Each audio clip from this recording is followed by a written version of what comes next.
It is a few minutes to 9 o'clock East African time. Good evening and a very warm welcome to the Daily Report right here on TV47, the home of untold stories, with me, George Maringa, and Rhoda Nyamai on sign language interpretation.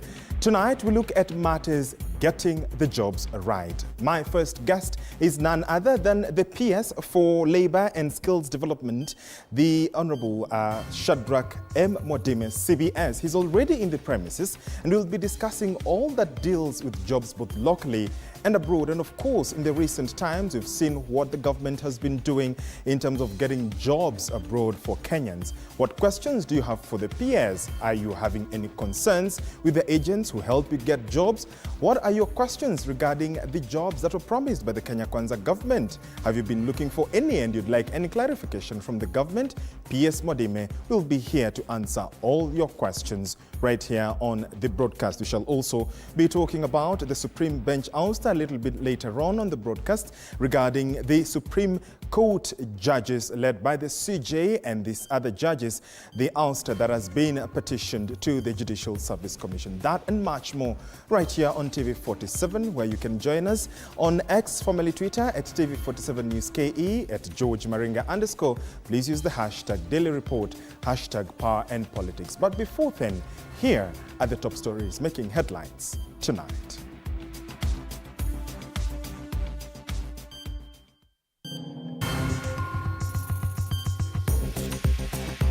Tonight,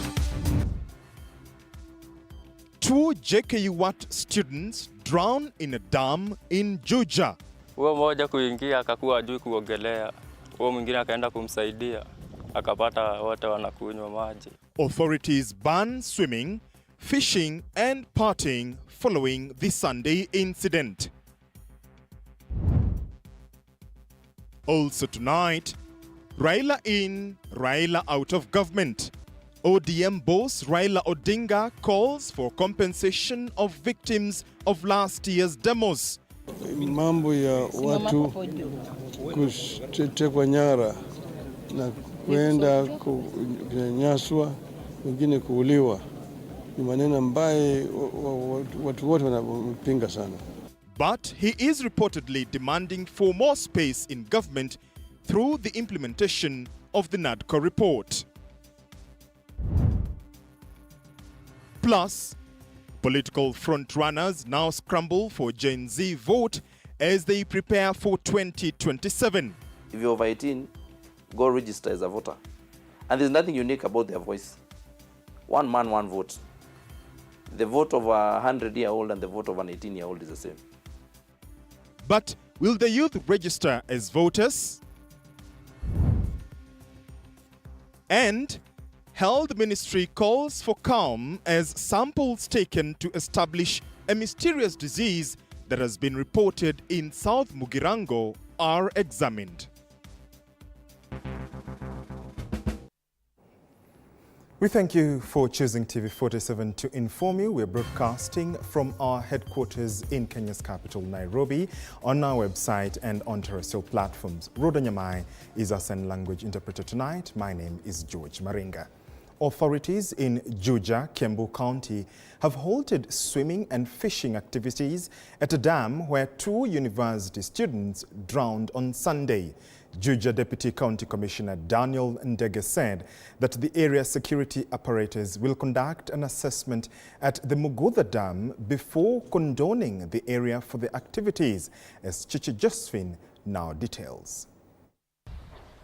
Following an incident that saw 2 university students from Jomo Kenyatta University of Agriculture and Technology drown into Mugudha Dam in Juja, Kiambu County, area authorities have halted swimming and fishing activities at the said dam. Tulikuwa tumeweka mikakati ya kuenda tufanye ile inaitwa safety assessment kwa hizi dams, ili tuweze kufanya inaitwa joint multi-agency declaration kwamba they are not safe for swimming. The Sunday evening incident happened during a fun day out at the popular park and chill spot of Thika Road in Mugudha area of Juja, where 2 victims, Dan Step Matoke and Abel Mikaye, drowned after a fun day out. Hii mwezi mmoja kumefanyika visa vya watu 4 Kuna wenye walikufia pale hivyo mbele kwa kale kanyumba kako pale. Mmoja alikuwa mGSU, kukaa ndo sasa tukasikia hiyo nayo ya jana. Juja Deputy County Commissioner Daniel Ndege said the area security apparatus will conduct an assessment at the Mugudha Dam before condoning the area for the activities. Several, they are more than 18 number. They are very dangerous, they are at risk. Hata depth haichakuwa, kuna ile demarcations inawekwa, hii ni depth fulani unaweza zoom, hii uwezi enda, hakuna hiyo. Hakuna safety measures zozote zimewekwa. Residents noted with concern that no security measures have been put in place, posing a serious danger to them. Ndo kupunguza hatari iliyoko hapa, kunaweza ongezewa madivers waongezewe juu kuangi hivyo wengi. Kitu kingine kunaweza fanywa ni eti kuandikwa design board bado. Ningetaka kusema Wakenya wale wanapanga kuja kujiburudisha hapo Rwera Dam, ni haki wachukue hatua zile zitahitajika ili tusikuwe na maafa kama yao tuliona jana. The bodies were retrieved from the dam by Kiambu County divers on Sunday and moved to the General Cargo Funeral Home in Thika. Chichi, Josephine, TV47. Thank you, Chichi. A family's agonizing search for their kin has ended in a shocking discovery of their kin. The family of 31-year-old Evans Owino, who went missing in November last year, is demanding justice after discovering the remains of their kin at a city mortuary in a decomposed state. For the family, this has sparked skepticism over the circumstances of his death. Sheila Chelangat with the details. 3 months, the family of Evans Owino were in the dark over his whereabouts, and their search ended here at the Nairobi City Mortuary. In November last year, it is a call from Owino's employer that alerted this family of their kin's disappearance. Wakaenda mahali alikuwa naishi Dandora. Wakauliza majirani. Majirani wakasema wiki 2 hiyo mlango haijafunguliwa. Sasa tukashtuka. This call would be the start of an endless search for their kin that ended Monday. Severally, they had visited City Mortuary, but to no avail. And when they found their kin's body at the same facility, they were dumbfounded by the state of his body. Kwa saizi hata ukimwona si mtu, ni mafupa. Kando na mafupa ana wadudu kwa mwili wake. Well, inamaanisha fingerprints walichukua nyama yake kwa fingerprints. Mbona sahi ana vidole? Ana mkono side moja iko. Iko wapi hiyo mkono side moja? Hizo vidole ziko. Dipe 10,800 ya preservation. Na ukweli huyo mtu hakupreserviwa. Huyo mtu aliwekwa na manguo na akona shuka. We just looked at March of this month. This is barely 3 days. There are over 6 unknown bodies. You'll find that the preservation of these bodies is extremely wanting. According to post-mortem reports, the 31-year-old was involved in a traffic accident with the cause of death being a head injury due to blunt force trauma. But for the family, they have their doubts on the reports due to the state of the body. Asa mnyonge lakini haki yake mpe. Ini haki kutupatia mifupa kwenda kuzika. Hatujuaje kama mifupa ni yetu. We are made to believe that this is a deliberate ploy to actually hide evidence for atrocities that are committed. As the family of Evans Owino, who went missing 3 months ago, tries to find out what happened to their kin, for now their hope only lingers on the DNA test set to be conducted tomorrow. Sheila Chelangat for TV47 in Nairobi. Thank you, Sheila. The county government of Nairobi has interdicted 2 officers, Dr. John Ntoiti, the acting director for revenue in the county, and Sankale Lempaka, the director debt collection unit, for the garbage dumping incident witnessed last week at Steamer Plaza. Nairobi Governor Johnson Sakaja has, however, said no other fault has been committed by the county against the power distributor, and the county will still seek payment of the 5 billion shillings owed for wayleave charges as it pays off 800 million shillings owed to Kenya Power for outstanding debt.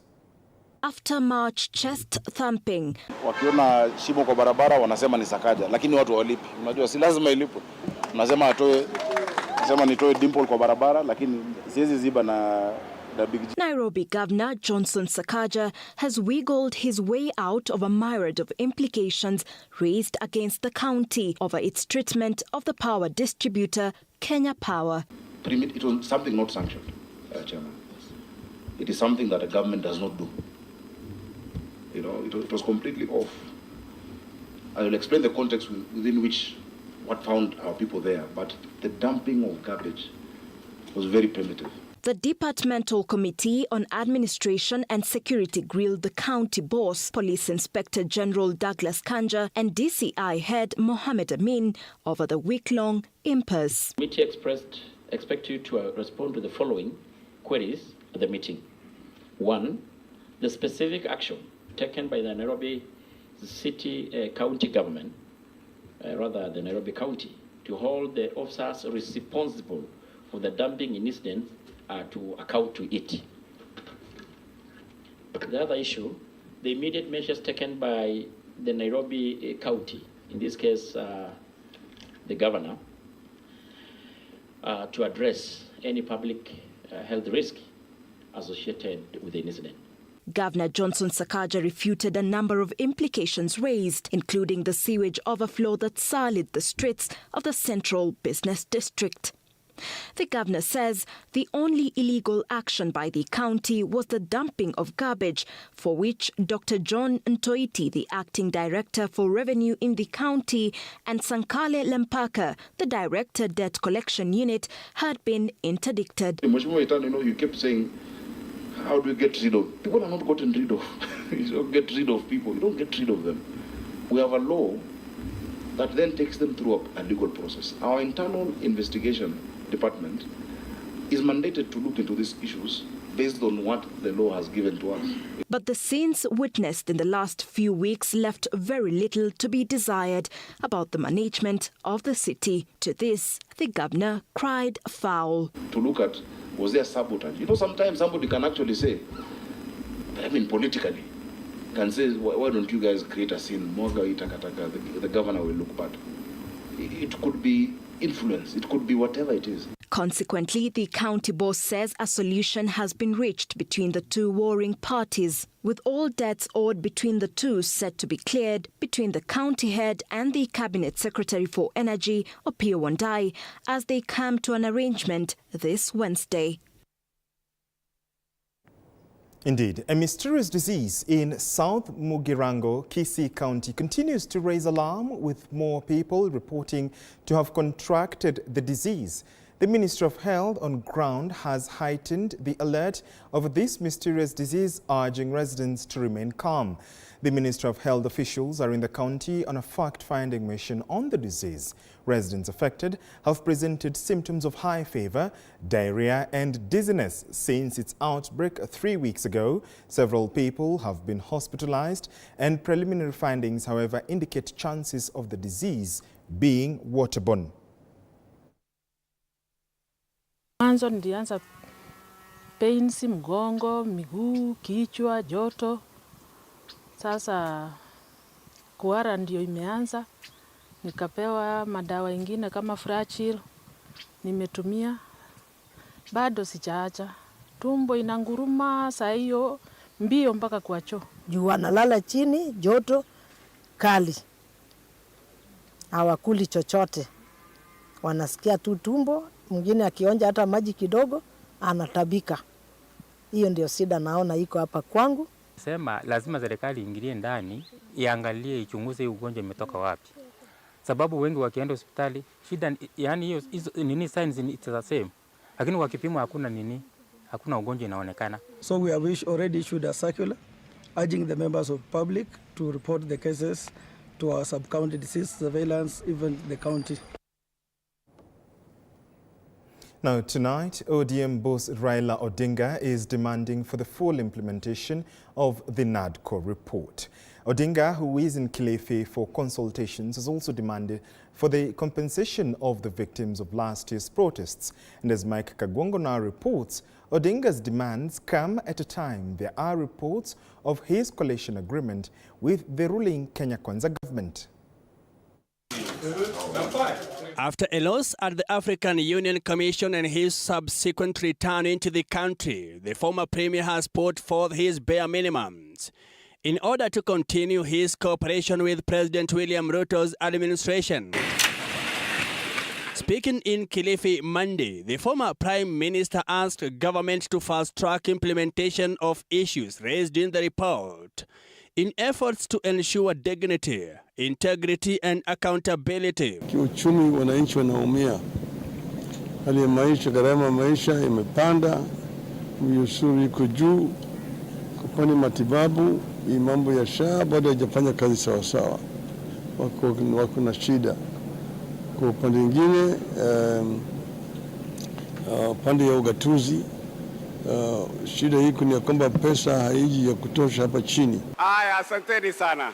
In a report published at the end of 2023, the National Dialogue Committee, which was co-chaired by Kikuyu MP Kimani Ichung'wah and Wiper leader Kalonzo Musyoka, suggested, among other things, creating the positions of Prime Minister and leader of official opposition. Consultation yetu tumekubaliana kwamba ile mambo tulikuwa tunaendelea nayo ya NADCO reports na maneno mengine yote kama chama wakati tulikuwa tukipigania kwa azimio kwamba tumempa ruhusa baba aendelee nayo. Sisi kama Kilifi County na tunaunga mkono wale wengine ambao tayari ashashauriana nao. The National Assembly's Justice and Legal Affairs Committee, however, rejected the proposal to create the office of the leader of official opposition late last year, arguing that such an amendment would alter the supremacy of the Constitution and the functions of Parliament. The demands by Odinga coming in the wake of reports of a looming coalition agreement with the ruling Kenya Kwanza. In the demands, Odinga is said to be asking for at least 16 principal secretary slots and more cabinet slots. The party initially was reported eyeing for Speaker Wetangula's position in the National Assembly. Umeona hata huyu Speaker Wetangula amekaa hapa na yuko sure kama yeye ni speaker, wanamtishatisha kila wakati. Niseme nisiseme, nitoboe nisitoboe. Hata next week mimi nasikia Raila Odinga anakuja kujiunga na serikali. Na nasikia anataka kiti ya Prime Minister ambaye ni huyu Musalia Mudavadi. Hii maneno mpaka tukwambia rais, tafadhali usiguse hao watu. Kiti ya hao watu ni viti zetu. We must protect our community and respect the Luhya nation. Odinga's move now complicating matters for the Prime Cabinet Secretary, Musalia Mudavadi, in the Kenya Kwanza government. Kesho, President Ruto akiwa hapa, we will tell him also there's unfinished business for the country. But he is coming because Malulu Njendi was his friend. Our place as a nation. In the bicameral house, the ODM party is said to have demanded for 5 powerful committees in both houses. Among them is the Budget Committee chaired by Kiharu MP Ndende Nyoro, as well as Finance Committee currently chaired by Kuria Kimani. The two committees tussled for both political divides. Trade and Cooperative Committee, chaired by James Gakuya. Labour Committee, chaired by Eric Mushangi Karemba. Constitution Implementation Oversight Committee, chaired by Gathoni Wamushomba, and Health Committee, chaired by Dr. Robert Pukose. Mike Kagwango, TV47, Nairobi. Thank you, Mike. The National Cohesion and Integration Commission, NCIC, has issued a notice to former Deputy President Geoffrey Rigathi Gachagua, cautioning him against making remarks that contravene the National Cohesion and Integration Act of 2008. Now, this is after the former Deputy President alleged that he will mobilize citizens to protest if Chief Justice Martha Koome is removed from office. In a statement released on Monday, March 3rd, 2025, the Commission emphasized the importance of responsible speech, urging all leaders to promote unity and cohesion. NCIC warns that having reviewed the statement utterances attributed to Gachagua, the Commission cautions him to exercise more restraint and choose his words more carefully. Whereas the freedom of speech is guaranteed by our Constitution, Gachagua is advised not to engage in utterances that amount to propaganda for war, incitement to violence, hate speech, or advocacy of hatred based on discrimination. That the concern as a commission is that such utterances could stir feelings of animosity between communities, which is not good for Kenya. The Samuel Kobia-led commission asked Gachagua to desist from such or similar utterances and conduct, the particulars of which are best within his knowledge from the date of that notice, as they are likely to interfere with peaceful and harmonious coexistence of ethnic groups.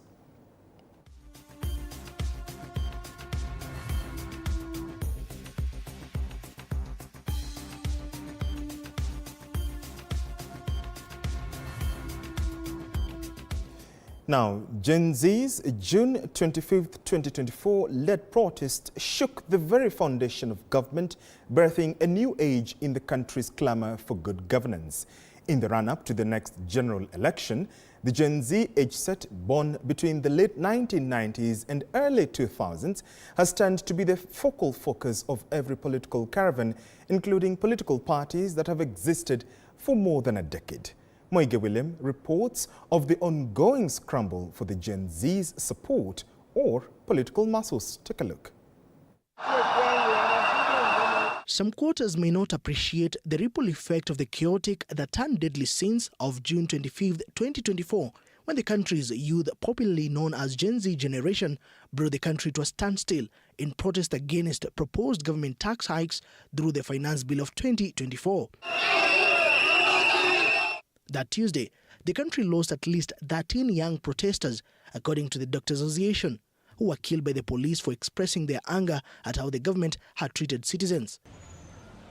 Fast forward 3 years shy from the 2027 general election, and every political grouping does not conclude its meeting without mentioning the Gen Z. Mimi nikiwa deputy president on the 26th of June niliita press conference Mombasa. Na nikatetea hao watoto nikasema they have a right to be heard. They are not criminals, they are our sons and daughters, and they should be heard.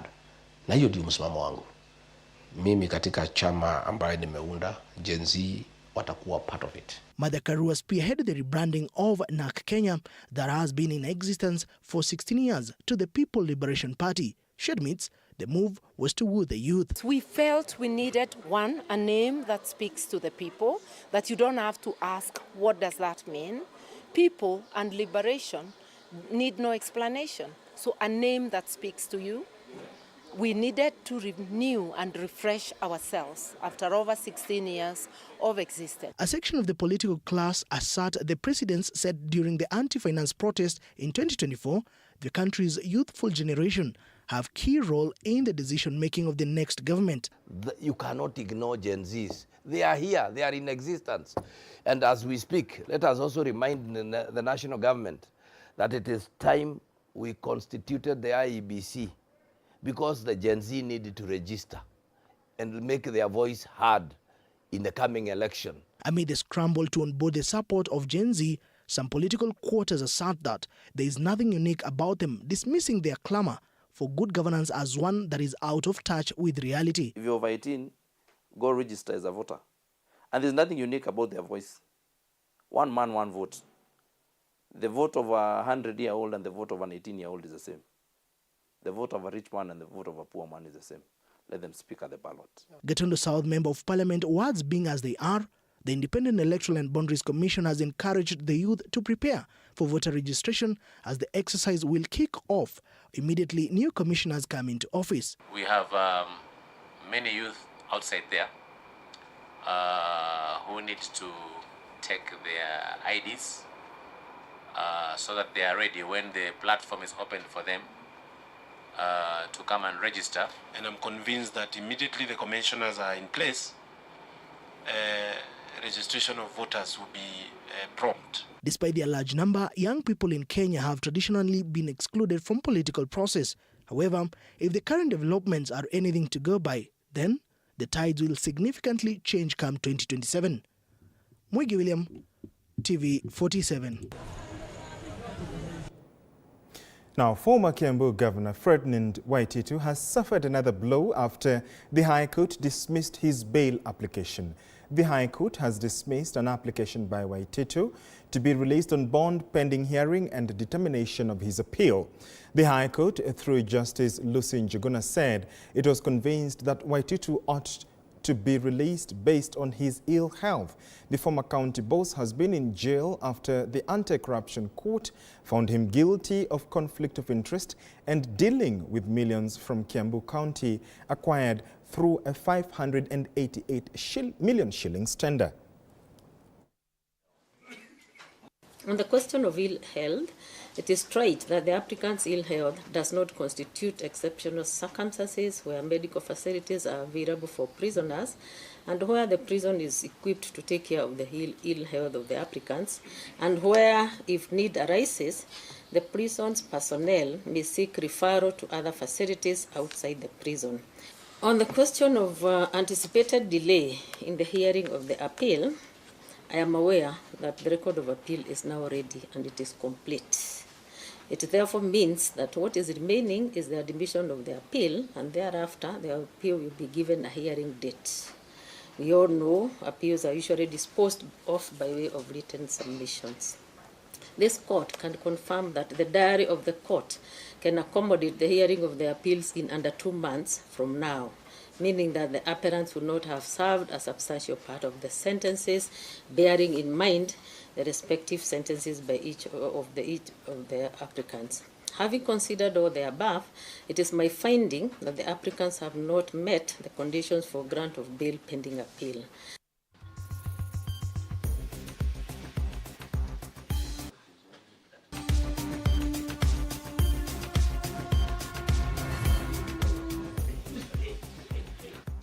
Now, 2 middle-aged men alleged to have murdered businessman Campbell's Court will remain in remand for a period of 21 days in order to allow police conclude investigations. The two, Alex Mutua Kithuka and Albanus Mutinda Nzioki, are being investigated over the murder of Scott. The court was informed that preliminary investigations indicate Scott was taken to Alex Mutua's house in Pipeline, Nairobi, where he is believed to have been murdered. The prosecution said the two suspects allegedly attempted to access money using Scott's credit cards in Nairobi, Voi, and Mombasa. They were arrested on March 1st along the Nairobi-Mombasa road, and it was established that the first suspect had already moved his belongings out of the Pipeline residence. The matter will be mentioned on the 21st of March.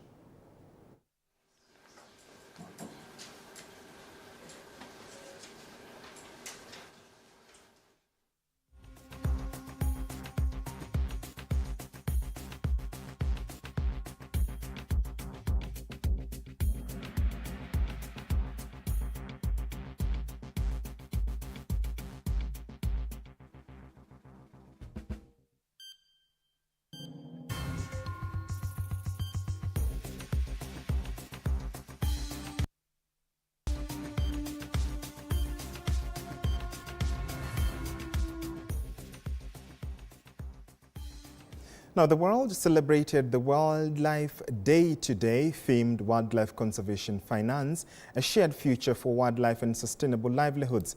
Kenya joined the celebrations in different parts of the country as the Kenya Wildlife Services officers called on citizens to protect the endangered species. Anastasia Mukabi with more details. Every year on 3rd March, the world celebrates and raises awareness about the wildlife and plants with more than 1 million species at risk of extinction. This year's theme being wildlife conservation, finance and investing in people and planet. The Tourism Cabinet Secretary Rebecca Miano has called on citizens to protect wildlife while empowering our communities as Kenya celebrated Wangari Maathai Day. We still face pressing challenges that include habitat loss, human-wildlife conflict, downsides related to climate change, and need for sustainable financing. This day provides an opportunity for individuals, communities to come together, share knowledge, and advocate for policies and practices that protect and preserve endangered species and their habitats. In a bid to create a peaceful coexistence with the people and the planet, communities have embraced conservation by making wildlife one of the economic livelihoods. How do we finance this conservancy movement in Kenya? Now that Trump and the world are saying no more funds to assist the Africans. Ruko Conservancy has offered an economic opportunity to Ilshamas and Comoleon, communities that had a long-lasting conflict threatening the endangered species in West Pokot. The two communities that are now coexisting peacefully after fitting camera traps on the trees that capture animals' photos, offering benefits with communities now able to educate their children and buy food. Reason mbona hiyo camera traps zimeletwa ndio community waone they are part of the conservation. Kukuja tunaona sasa hii pesa imeongezeka. Tegemei sana hii pesa ya income ya conservancy fee. Anategemea hii ya camera trap. Speaking in Laikipia County, the Kenya Wildlife Service officers claimed the number of species that have been declining at an alarming rate in the country, calling for concerted efforts to protect them and their habitats. Tuone wanyama kwa njia ya kiuchumi. Na tunafanya hivyo kwa kuwekeza kwa wananchi na mali yao katika hii dunia. Na sisi kama wananchi tuko na jukumu kubwa sana la kushirikiana na washikadau wote ili tuweze kusaidia. Anastasia Mkabe, TV47. Thank you, Anastasia. Mount Kigali University students are in Kenya for a program exchange at Mount Kenya School of Law campus in Nairobi County, courtesy of Center for International and Development Law, CIDLAW, aiming to empower legal minds for a changing world. Mount Kigali University Dean School of Law, Fructuous Bigirimana, commended the academic exchange as it will give the students an exposure and empower them in gaining connections among themselves. And further, Bigirimana added that the Kigali law students will also get to understand the different justice systems in both countries. Our students from Mount Kigali, sometimes they will come to follow some lecturers, and on the other side also the student from Mount Kenya visiting Mount Kigali in order to exchange their different programs, clubs, activities, academic outreach academic activities. So this is a program, we are starting the program so that we can develop our interconnection, developing our networking with the students from Mount Kenya University. I'll learn more from the common law, as Kenya uses common law and we use civil law. And secondly, I'm looking forward to network with other students, and I'm looking forward to learn more from their mediation systems, arbitration systems, to explore Nairobi, as I've seen it's an exciting city, and also to see what else I can just bring up to them, or where I can invest in their legal system. The laws that are used here in Kenya, the civil laws, the common laws and everything. I'm looking forward to visit the parliament, to know how people are tested and how they are tried. I'm looking forward to know also more about Kenya, you know, the food, the people, the culture. A sense of learning, because part of this is, if you've noticed, we are having, Kenya uses Commonwealth law or common law, and Rwanda is using civil law. So among the things we are looking forward in this exchange program is how we can bridge the gap between the two. Indeed, 1:30. Thank you so much for staying with the Daily Report. I see your feedback. Josegi watching from Meru County, thank you so much, as well as Isaac Were watching from Nakuru County. Thank you so much, gentlemen, for watching the Daily Report tonight. Now, as we mentioned, we are talking about getting the jobs right. And talking about that, we have none other than the Principal Secretary for Labor and Skills Development, Shadrach Madumu. Good evening, PS. Good evening. Karibu sana. Thank you. Thank you for having me here. Asante, is it your first time here? No, I've been here I think twice. Twice? This is the third time. This is the third time. Yes. And of course, Kenyans have been curious to know a few things about labor. Absolutely. They want to know where the jobs are. Very They want to know where and how to go about jobs. Absolutely. So we'll be having that conversation, and perhaps you can be able to get more and learn more about especially labor migration and what that department is doing for the country and address the very pressing concerns from Kenyans. Indeed, the PS is here. We are taking a short commercial break. When we come back, we have that conversation on getting the jobs right. Please stay with us and keep your feedback coming.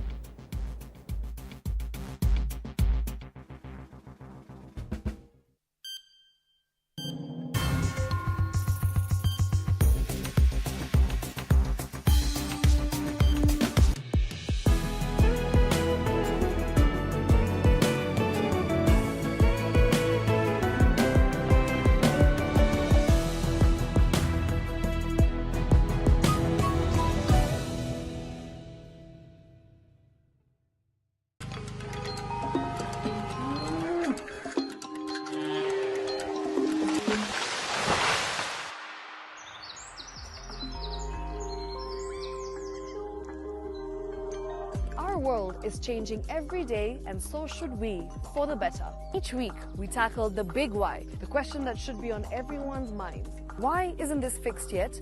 Deforestation, global warming, and the adverse effects of climate change.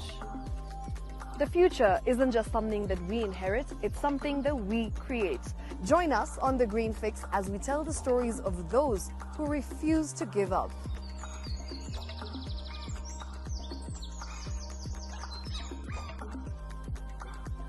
When it comes to fixing the planet, there is no time to waste. Join me, Shiksha Arora, on Thursdays at 9 p.m. on The Green Fix as we look into the big why, you and I.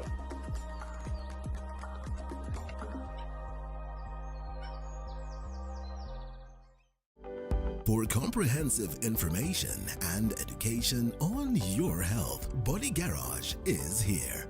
Don't allow anyone to pluck out your good tooth as long as it is strong and stable. Cancer doesn't start today and you get the symptoms tomorrow. By the time you pick it or the time it is manifesting in you, probably will be there about 5 to 10 years. The eye is the window to the rest of the body. Don't forget to stay hydrated. And of course, you at home do take your water.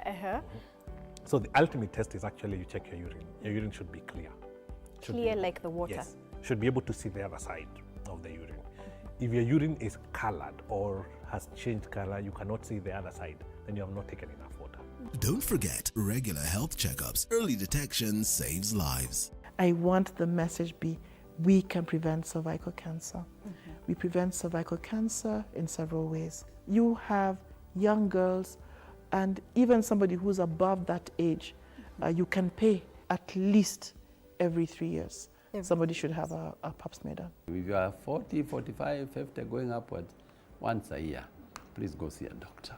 Yeah, it's just for normal routine maintenance.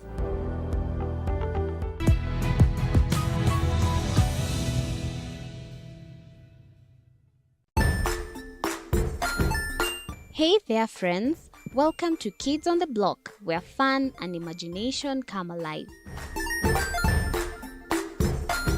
We dive into magical world filled with exciting adventures and awesome friends. What position were you in? I was number 2. What position were you? Number 1. He decided to cross the bridge by his house and look for food on the other side. You're going to do half cup of chocolate chips.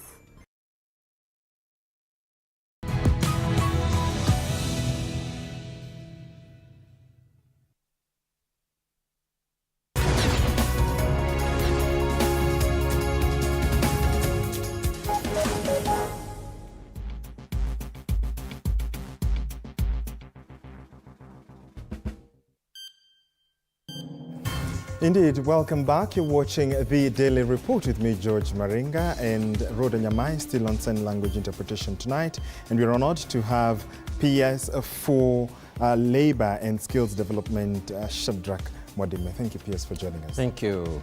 And good evening. Good evening. Absolutely. And let's begin right off from, yesterday. We had the promise by President William Ruto on the 50,000 jobs to Nairobians. They have sent so many questions, and they're asking, where are these jobs and when will they come?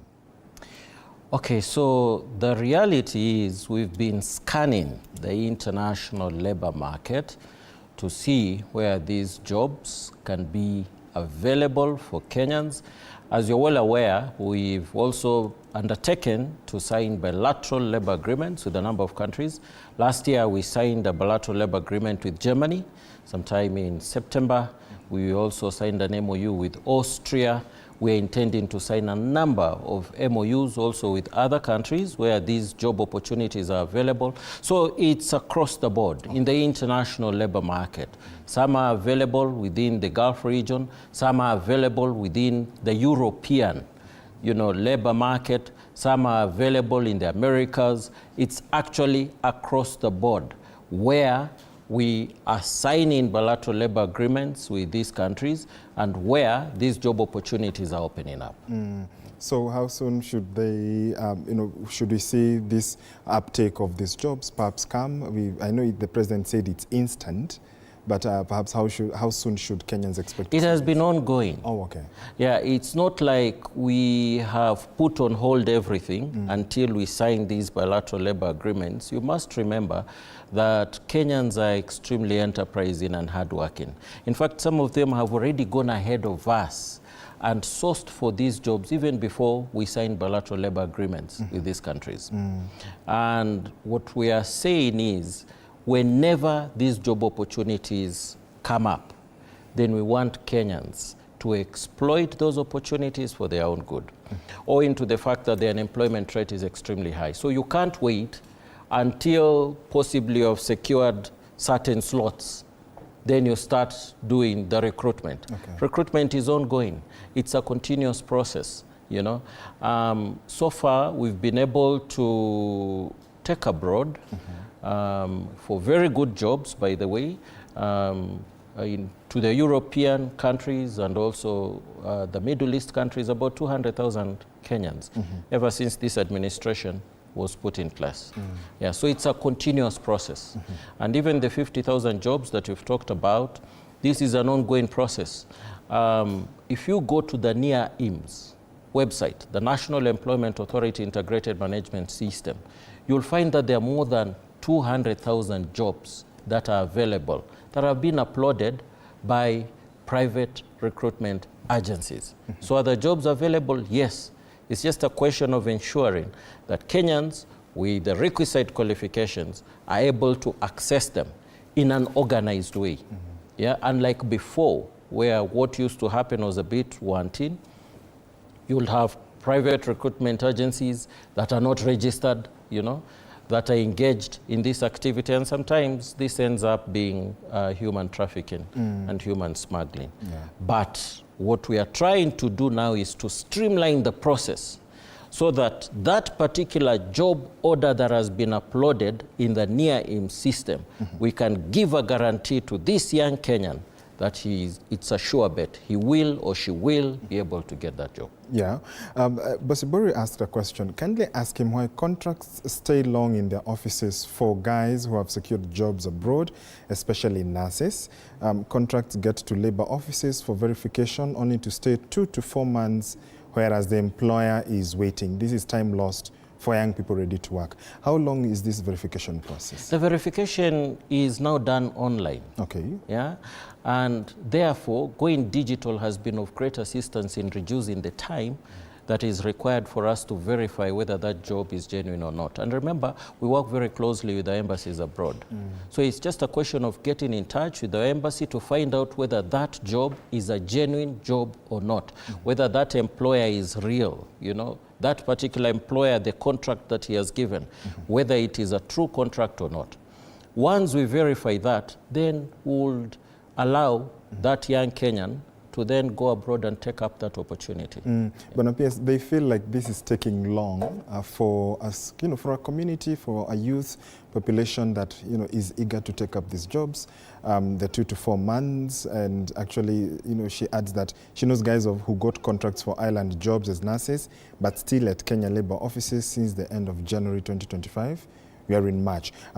Is that, if you could take us through perhaps that verification process to maybe understand the duration, whereas, you've talked about talking with the embassies that are abroad and the Kenyan missions, and of course to just verify. Should it take that long? No, it shouldn't take that long. In fact, I'm surprised. I think that is a particular case we can take up and see where the challenge is. At most, it should take 2 months. 2 months. It shouldn't be longer than 2 months. Okay, yeah. 2 months. Right. So how then can Kenyans best prepare themselves to be able to take up these jobs that the government has advocated for in the past, especially in the UAE, in Europe and in the Americas? Okay, so this is the process. The moment a private recruitment agency is able to secure these slots abroad, then attestation has to be done by our embassy in that particular country, the country of destination, be it Thailand, be it UAE, be it whichever other country where those job opportunities are. So once a confirmation is given that that job does exist, then the private recruitment agency will have it uploaded on the near-in system, so as to allow any Kenyan to be able to see that job and apply for it. So what normally happens is the employer from the destination country will come to Kenya to conduct the interviews. So the interviews are not conducted by the private recruitment agency, but by the employer. And once the employer is convinced that, he has the right person for the right job, then the process again of attestation within begins, and eventually this young person is allowed to travel abroad and to take up this position. The attestation in Kenya is with reference to the contract, because the employer will then draw a contract in terms of the terms and conditions of work, the benefits and what have you. We have to go through that contract to ensure the welfare of this Kenyan is taken account of. Yes, there are Kenyans who fall victim to unscrupulous agencies. Yeah, unfortunately. Yeah, we last week at the Canadian High Commission, you emphasized on the importance to verify and to go through government. Do you think Kenyans are building trust with the government to be able to say, okay, fine, we will go through names and we'll be able to take up jobs that have been uploaded by the government? Yeah, it's a gradual process, George. Building confidence takes time. We've gone out aggressively, to talk to Kenyans, even at the grassroots level, barazas and what have you, to tell them, look, this is the process that you should, in actual sense, go through. Forget about the other processes that are advertised online and in whichever other space. This is the process that you need to go through. So that takes time for people to build confidence and to realize that in actual sense, the process that we're advocating for is the right one to take care of their welfare and their interest. You know very well that there are a number of Kenyans who acquire tourist visas through travel agencies. And these travel agencies convince them that once they get to the countries of destination, they'll be able to secure employment. It's not true. The process of getting a work permit begins in Kenya, not in the country of destination. So when you get to Canada, for example, what you have referred to, it's impossible for you to convert your visa from a tourist visa to a work permit. It is not possible. And most of them end up on the streets. And that is what we are trying to discourage. So we are telling Kenyans, look, you've been so gullible over these years. Government is on the forefront to guarantee you to get that job, because those job opportunities are available. Why are they available? For the Western European countries, you know very well, they have an aging population. So it goes without saying that there are many job opportunities coming up. But you cannot access these jobs when you get to the country of destination using a tourist visa. It is not possible. Just follow due process as advised. Yeah? So we've gone out aggressively to establish confidence in Kenyans in what we are trying to tell them. Because the unfortunate bit is there are some who get in trouble in these countries of destination and they have to be deported back. You know? But must you go through that painful process? Yeah. Whereas we have already guaranteed you a safe passageway for you to get this job. That's what we are telling Kenyans. Yeah. Okay, PS, the agency fees has been a bone of contention from Kenyans. You know, the various, and high fees that agencies charge Kenyans. Could you talk to us about the arrival of that? And whereas the government ones are quote unquote free, there is no all these, agency fees, 200,000, 250,000. How does that agency fee work? So it's totally dependent on the labor market. There are some labor markets that are totally free, as you well put it. And where government negotiates with another government, obviously it's going to be free, other than the medical fees, the passport and what have you. Processing of your documents, which is inevitable, you have to pay for it. So there are markets that are absolutely free, but there are other markets where the private recruitment agency on the other side, because employers will not engage the private recruitment agencies in Kenya directly. They go through the private recruitment agencies in the countries of destination. And they charge, they call them human resource companies. And they charge a certain fee. Yeah? That is the fee that is transferred to the client, that Kenyan who is accessing the job abroad. So it's totally dependent upon the market. But this is what we are doing as government. Because we know if you are looking for a job, you may not be able to access resources, anywhere, even from a financial institution, leave alone possibly from your relatives. You're looking for a job so that you can improve on your standard of living. You have left school. You have not been able to make savings, So how do we expect you then to be able to raise that agency fee? This is the solution that the government has come up with. Through the Youth Enterprise Fund, we have come up with a product on labor migration that any Kenyan can access on 1-digit interest, It's as minimal as possible. In fact, it's just a question of possibly the administrative costs that have to be incurred.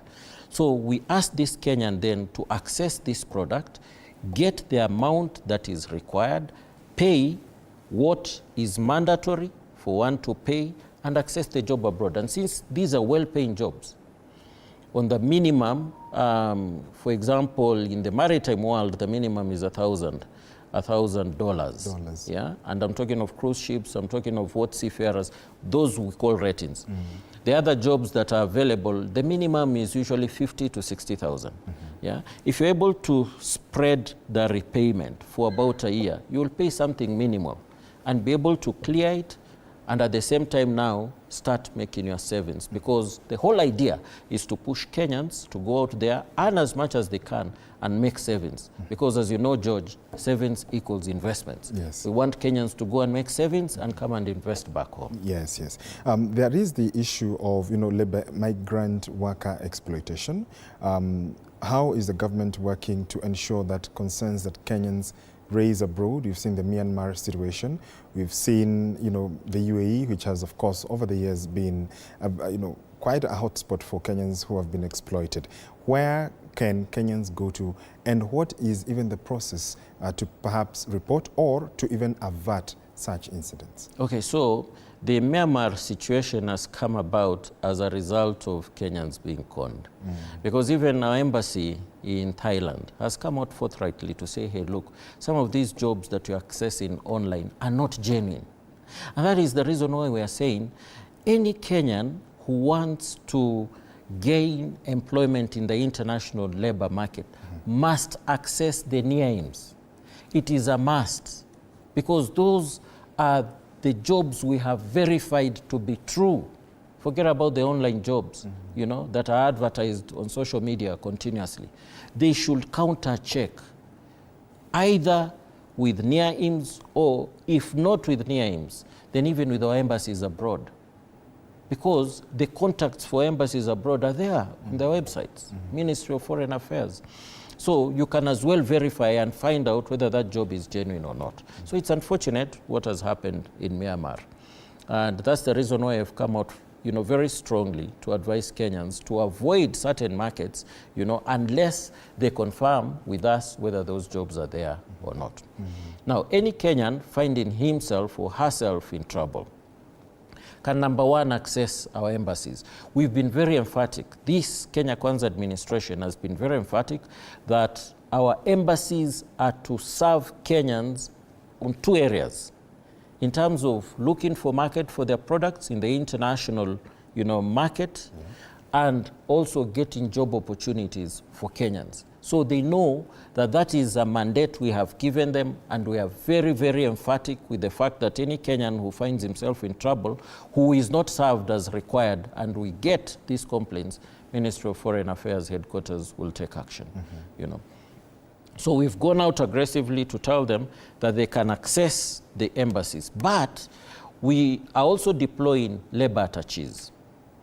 We have labor attaches in Saudi Arabia currently, one labor attache in Qatar, another one is available in UAE, another one is in Geneva. But we want to increase the number so as to have another one in Germany, and also these other countries where we know there are many job opportunities, that are opening up. So that this Kenyan, the moment you report to that country, it is important that the labor attache gets to know the geographical location where you are working, and the contacts of your employer, so that in case you have any problem, we know who we can hold responsible. That is the responsibility that we are given to the labor attache, to be serving 24/7, and they are supposed to give even their contacts. But even here in Kenya, the National Employment Authority has a toll-free number that any Kenyan can access wherever you are in the world at no cost. Call, this number. National Employment Authority mans it 24/7. They will be able then to access a particular state department that can attend to your need, be it Ministry of Foreign Affairs, be it Labor, be it possibly the embassy in the country of destination, be it security agencies that need to be alerted. The whole idea is to ensure that the welfare of this Kenyan, as he or she is working abroad, is secured, is safeguarded. Yes, for someone, before we go into a break, for someone who has been perhaps conned, and they have seen the trend, and of course we do know Kenyans fall victim to these situations.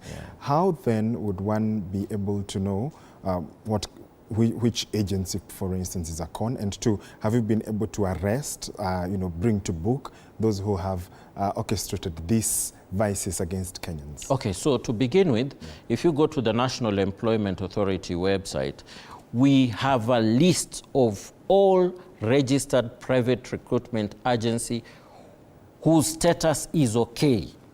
They're all in black ink.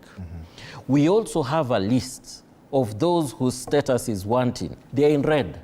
So in essence, we are trying to tell you, avoid that list of red. Don't work with them. So if you see any private recruitment agency placing an advert, even on social media, go and counter-check and see whether their status is okay or not okay. That is the first step. But yes, George, I totally agree with you. Kenyans have been conned, unfortunately. And you're talking of desperate people, who go borrowing money even from their relatives, honestly, in order to secure a job, which is very, very unfortunate and very, very wanting. So what we do, once we get this information, we commence investigations. And we do it in consultation with security agencies. So the CID will be brought on board, the police will be, and any other agency that can be of assistance to us. And what do we do as a consequence? If we find that there is a private recruitment agency that is found guilty, first of all, we'll deregister it. We've had about 1,300 private recruitment agencies. Through vetting, we've reduced them to about 630. So we've reduced them to nearly 50%. And once we get that information, we'll follow up that private recruitment agency to ensure that they repay back that which they have taken from this young Kenyans. Young Kenyans. Absolutely. PS, do stay with us. We're taking a short break. When we come back, we continue this conversation on getting the jobs right, as we'll enter also the home stretch of this conversation. But in the meantime, let's make sense of the sense.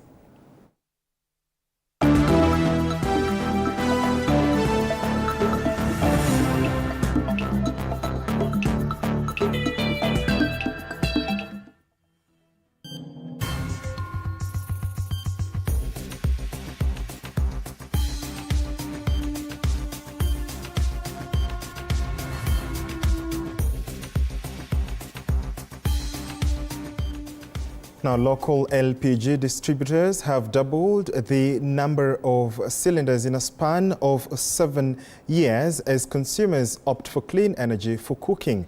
Vivo Energy Managing Director Peter Murungi has said in as much as the company has penetrated the elusive informal market, illegal refilling practices still remain a hindrance to safe LPG use.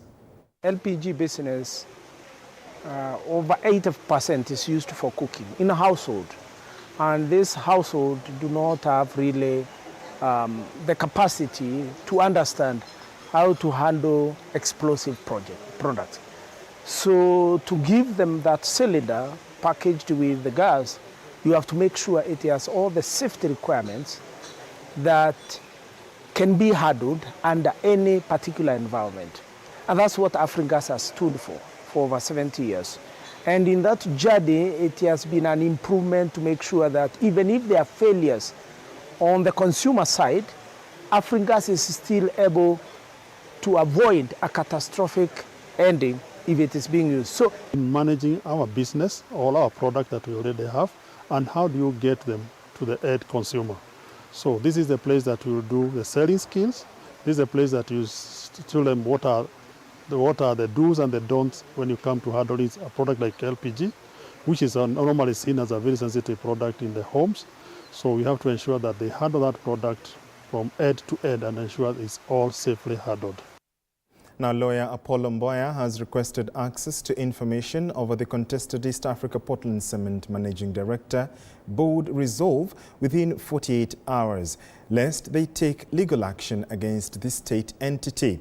In a letter addressed to the Ministry of Investment, Trade and Industry, Cabinet Secretary Lee Kinyanjui, Attorney General Dorcas Oduor and Head of Public Service Felix Koskei, the letter demands for a furnishing of the letter of appointment of the appointee and reasons why the JD system of the company was disabled on the last week of February this year.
Our world is changing every day, and so should we, for the better. Each week, we tackle the big why, the question that should be on everyone's minds. Why isn't this fixed yet?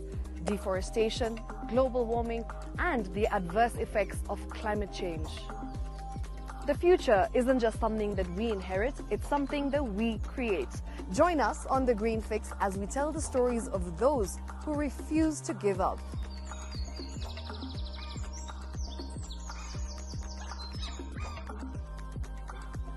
When it comes to fixing the planet, there is no time to waste.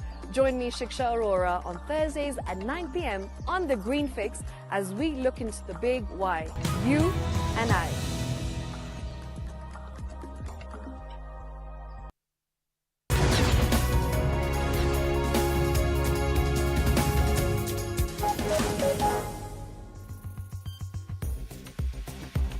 Indeed, welcome back. You're watching The Daily Report with me, George Maringa. Tonight, we're still with the PS for Labour and Skills Development. That is none other than Shadrach Mwadime. He's still here in studio. PS, before into the break, we were talking about the distress, Kenyans who might be in distress. True. And in as much as there are embassies abroad, how can they also report these issues and these cases? So I did mention that we have a toll-free number, and I want to read it out, so that Kenyans out there who are watching us in the countries of destination where they are working, in case they get into one problem or another, they can reach out to the government. But also for the sake of, Kenyans who have relatives out there and who possibly communicate with them in case they have problems. This is the number. It's a toll-free number. That's 020-800 222223. Let me just read it out again. That's 020-800 222223. This is a number that is manned 24/7 by National Employment Authority employees. Absolutely. Yes, let's get to some questions coming in through our WhatsApp number. It's on the screens. The Kenyans have been sending questions. Hi, hello. I'm Shavin from Nairobi. My question is that, what about Juakali people like me but having a diploma? Juakali artisans, what are the options? I think he means what are the options for them abroad? There are opportunities for them too. It's not only graduates who gain employment in the international labor market. Even diploma holders. In fact, they're more marketable because some of them are engaged in, skills. They have earned skills like plumbers, masons, and they like electricians. And these jobs are available, particularly for countries that intend to expand their economies. Here I have in mind Qatar, that has been putting up a number of buildings of late, and also Saudi Arabia that is putting up a new city. They will easily be able to access these jobs. But I want to encourage those also in the informal sector, in the Juakali sector, those who have gained experience over time. They may not have a certificate, but they too, out of the experience they have gained, the skills that they have, would wish to access these international jobs. What we are doing, George, is we have a program that we call RPL, Recognition of Prior Learning. So National Industrial Training Authority goes round the country every year, different geographical locations in this country, to meet young people with certain skills in the Juakali sector, in the informal sector, assess their skills, and then certify their skills by issuing out certificates, so that then you can be able to gain employment abroad. So we try and make it easy for everyone. For everyone. Hello, I'm Mwalimu J. Wakoli from Chwele. I applaud the government for a good move of Kazi Maju, lakini applying for it is easy, but being considered is looking for a proton of potassium in Lake Victoria. How, how is the assessment? What are the required skill set, perhaps, for anyone seeking, work abroad? Okay, as I said earlier on, and I think this is important for Kenyans to know, it's not the private recruitment agency that will secure a job for you. The private recruitment agency will only facilitate the employer to come and conduct the interviews in Kenya. So it's the employer who will see whether you have the capacity to undertake the job that they have in mind. It's not necessarily PRAs, it's not necessarily government. The interviews are conducted by the private recruitment agency, by the employers. And let me explain. For example, if it is a job for a driver, the employer will have to come and even test the driving skills of this young Kenyan, possibly drive around the city, and thereafter, after the interview, see whether one is qualified or not. So it's critical for Kenyans to know that. It's not necessarily Ministry of Labor that will conduct the interviews and submit a list to the employer and say, employ this one as a driver, employ this one as a carpenter, employ this one, you know, in housekeeping and what have you. No, it's not within our mandate. For us, it's just to create the environment to ensure that you're able to access these jobs by signing bilateral labor agreements with these countries. Okay. This is Danny. He says, I've had this one question. Before taking Kenyans abroad for jobs, why can't you first make opportunities in our country? For instance, why can the government allow trucks to have turnmen? These are very big opportunities, since you'll find a company with more than 100 trucks but no turnmen. Is this not a job? I think he means local options available. What is the government doing to enhance, you know, employability and to create jobs for young people? So I totally agree with the number of Kenyans who ask why labor mobility. You know, why don't you ensure that Kenyans access jobs within? And of course, it makes a lot of sense. But we must be cognizant of two things. Yeah. Number one, what we are trying to do has also been done by other countries. Because look at the unemployment rate as it is currently. We have 5 million young people who are unemployed, or some of them are underemployed. Yeah? Every year we produce 1 million graduates, from primary level to secondary level to tertiary to universities. The formal and informal sector cannot be able to absorb all of them. In fact, when you look at government and the private sector, formal jobs, they are only able to absorb 200,000 of the 1 million. So you want to ask yourself, where do 800,000 end up? You know, where do they eventually go? You see, even if you're talking of the Jua Kali sector, there are people who do not have entrepreneurial skills. So even the Jua Kali sector will only be able to absorb a certain percentage. Now, as I said earlier on, there are other models that we can emulate. Countries that were at the same level where we are currently and are now a first world. And I want to give an example of South Korea. About 30 years ago, they sent the young people abroad when the unemployment rate was so high. They went to Japan, they went to Saudi Arabia, some of them went to Germany. When they came back to the country, first of all, they came back with savings. But number two, they came back with know-how, technology. As it is now, South Korea is able to compete with even Japan in terms of the products that they produce, the quality of the products that they produce. We have Samsung phones, we have TVs, we have Hyundais that compete with Toyotas. So it makes a lot of sense when you look at your economy, the way it's performing, and you realize that you have skills that can be utilized in other economies, and in the process, those people who are going out there make savings and bring back these savings. But as they come back, they're also coming back with know-how as it obtains in those countries, the know-how that obtains in the world. Okay. So that is the reason why we are sending young people abroad. They will come back. You see, this is a long-term project. They will eventually come back. They will make investments. They will establish industries. They will employ their younger brothers and sisters. So as they inject foreign currency, you know, they're also reducing the unemployment rate. And in the process, you know, the economy will expand, and we will not need sending our young people abroad anymore. Yeah. How is the wage bill, the public wage bill, going? It has been a concern for previous administrations as we wind up.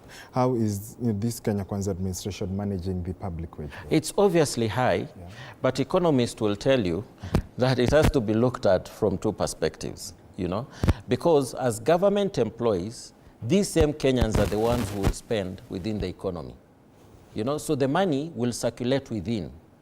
So I don't think we should be overly concerned about the wage bill as it is currently, you know, and even possibly halt employment of young people within, yeah?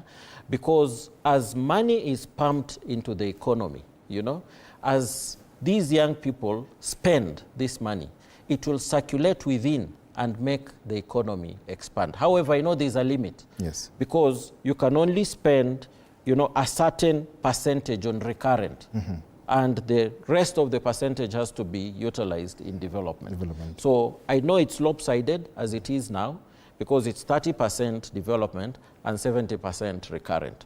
If there's a way of bringing in a balance, even increasing it to possibly 40% development and 60% on recurrent, that will do a lot of good in our economy. P.S. 30 seconds for your closing remarks. Speak to Kenyans, that's your camera, on what exactly is the vision of Kenya Kwanza within the next 2.5 years. What would the State Department for Labor and Skills Development want to be known for by the end of this first tenure? We want to be known for two things. Number one, we are undertaking a skills inventory so that we get to know the skills that Kenyans have as it is currently, and to get to know why they are not employable, why we have graduates that cannot be absorbed even within our local economy, because employers are complaining the kind of skills they have do not match their expectations. So what we have in mind is to carry out an inventory, an analysis. We get to know where there are gaps so that we can inform curriculum and ensure that every young person who goes through the school system, at the end of college, you must be as employable as possible. So in essence, what I'm trying to say is we will try and ensure that Kenyans become more employable, unlike the way the situation is currently. But remember, George, this administration was brought into power on the premise of trying to uplift the standard of living of those who are at the bottom of the economic pyramid. We will be held accountable by Kenyans after 2.5 years. Ministry of Labor must be remembered for doing the very best that it can to ensure Kenyans access jobs in the international market and also within.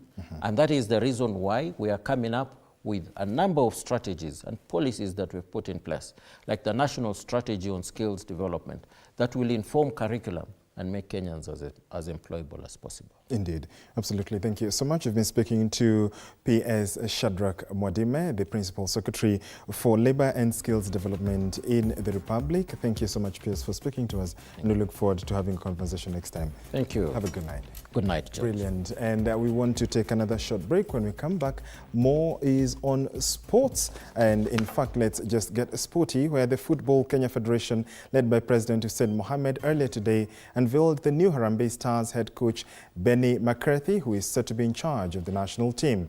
Our sports reporter, Nzuki Allen, has been keeping tabs on the appointment of the South African international and now reports. Just months after taking over the running of Kenyan football, the Football Kenya Federation earlier today made a statement move, unveiling South African international Benny McCarthy as the new Harambee Stars head coach.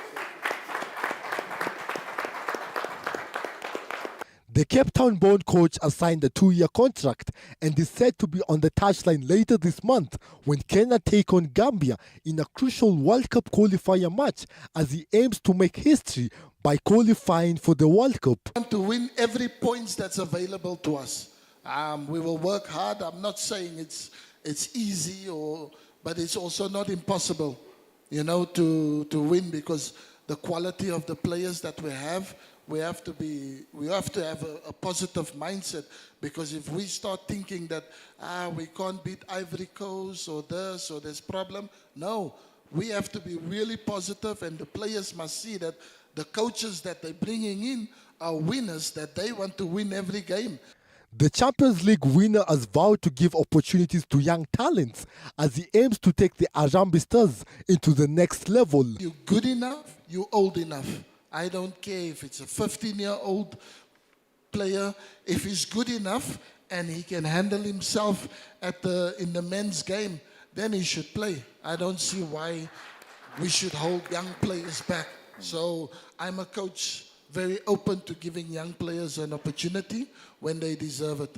McCarthy, who was recently the first-team coach at Manchester United, is said to be backed up by a technical bench that includes Vasil Manusaki, Joseph Moeneb, and Pilela Maposa, all from South Africa. The sun is making my skin shimmering, so I'm in my element, so I don't want to leave Kenya in a hurry. So I will be here as long as possible.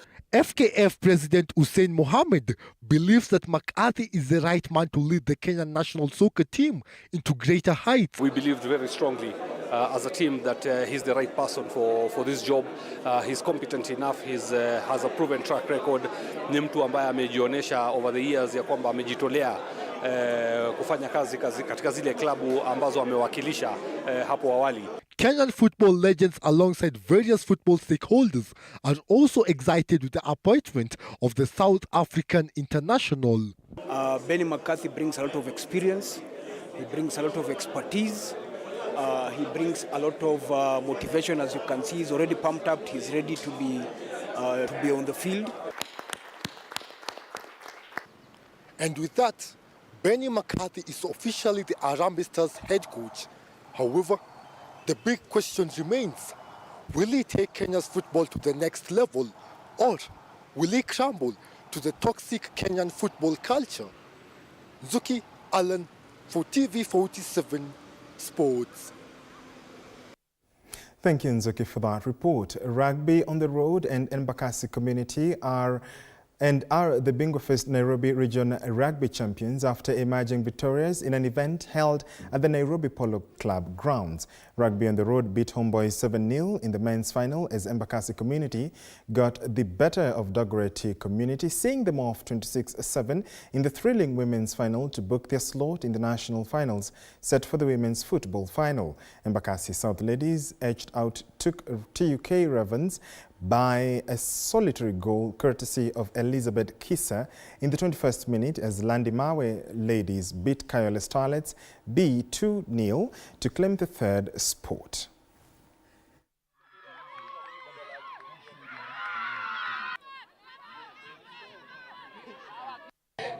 We have won and we are very happy and grateful to God. We had planned for this, we had been training for a while. And yeah, we are the winners, we thank God. So we are planning to train more because we had a little of back and forth with ourselves, but we are planning to train more for the upcoming nationals. Baada ya Nairobi kuisha, tutakuwa tuko na champion wa kila region ambapo wataenda kuwakilisha regions zao kwa national finals ambazo tutakuwa na public draw ya kudetermine ama kuamua mahali ambapo kwa kila mahali ambapo tumeenda tukafanyia edition ya Bingwa Fest zitakuwa in contention to hold the final. Kwa hivyo tutapata kujua mpaka kwa leo hatujui hasa tutafanyia final wapi, lakini baada ya kufanya ile draw tutaweza kujua. Rugby on the road, I assure you that on the nationals we will again win and take the money. Gong Thongong of Maven Chess Club emerged as the winner of the open section after registering excellent 7.5 points in the Maven's chess tournament. Thongong stunned KCB's Benjamin Magana, who garnered 7 points to emerge second. In the highly contested ladies section, KCB's Joyce Nyarwai emerged victorious, while Mutisia Julie of Equity Chess Club, who emerged second with 5 points, came second, while her teammate Sasha Mungeli finished third. In the university category, Karen Ezekiel of University of Nairobi backed their word with 7 points, while Mushila Angel Kasiani of Strathmore University finished second.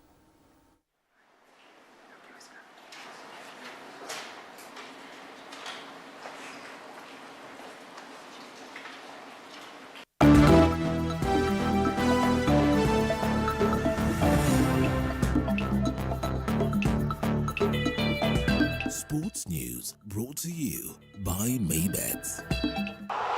Join Maybets leo upate free bet papo hapo. Fanya hivi, chagua home team to win, yani number 1 au draw X au away team 2 kwa game ya siku ya free bet. Weka namba yako ya simu, weka password ya account yako. Chagua submit free bet. Utapata free bet kwa account yako ya Maybets. Usisahau kuverify account yako. Kama hutakuwa verified, utapoteza free bet yako after 2 days. Betting is strictly for 18 years and over. Play responsibly. Terms and conditions apply. BCLB number 0000578. Maybet na minia na najishindia. Pesa inavutia, pesa inavutia.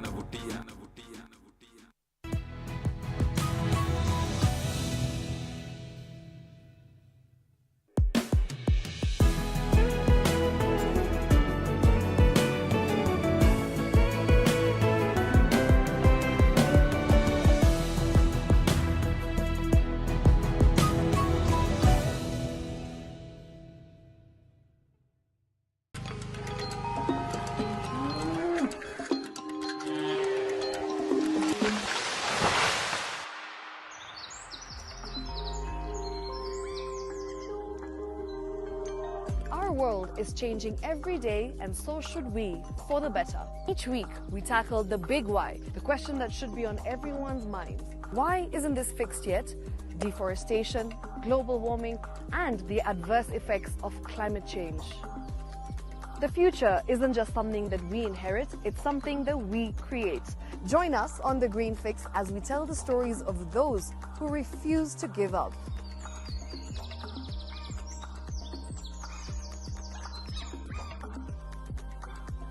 When it comes to fixing the planet, there is no time to waste. Join me, Shiksha Arora, on Thursdays at 9 p.m. on The Green Fix as we look into the big why, you and I.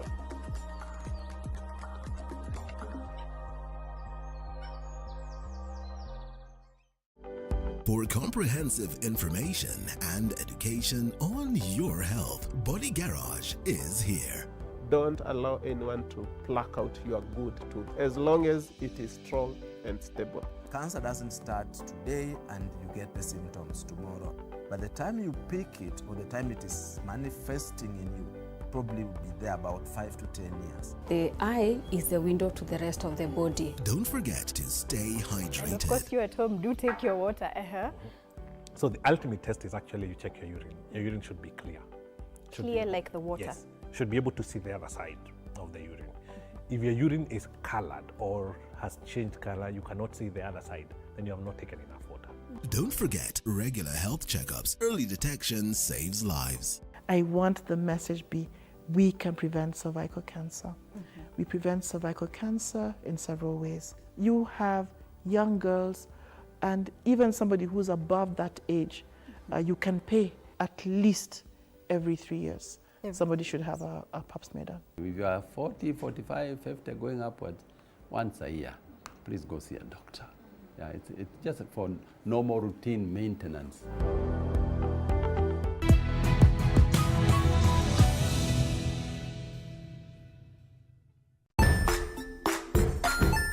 Hey there, friends. Welcome to Kids on the Block, where fun and imagination come alive.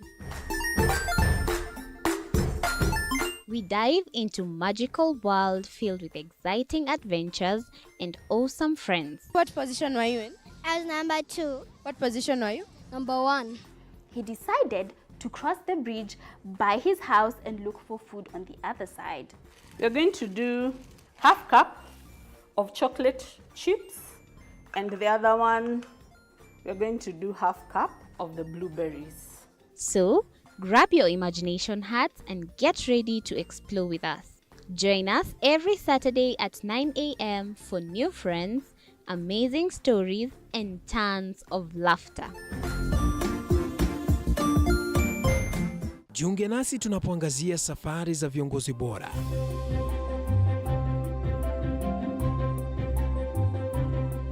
Kutoka kwa ushindi mkubwa hadi masomo magumu. Wakati wetu kwamba wasichana si wa kusoma, ni wa kuolewa, ng'ombe ipatikane, wazazi wakuwa watajiri. Tunashughulikia yote.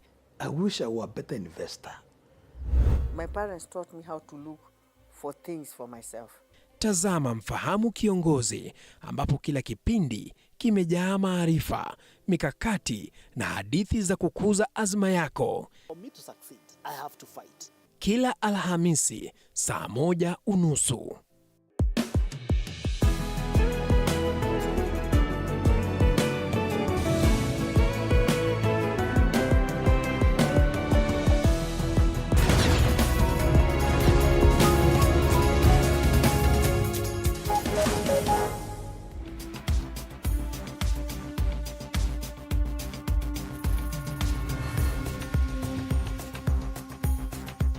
Welcome to the second part of the Daily Report with me, George Maringa, and Rhoda Nyamai on Sign Language Interpretation tonight. The second part focuses on the Supreme Bench ouster, that is the Supreme Court President, who is also the Chief Justice of the Republic, Martha Koome, and the 6 judges of the Supreme Court who have a petition, who are facing a petition to the Judicial Service Commission for their removal. To further discuss this is Ishmael Nyaribo on the far right, an advocate and governance analyst, as well as Evans Ndong, a lawyer. Welcome, gentlemen, to the program.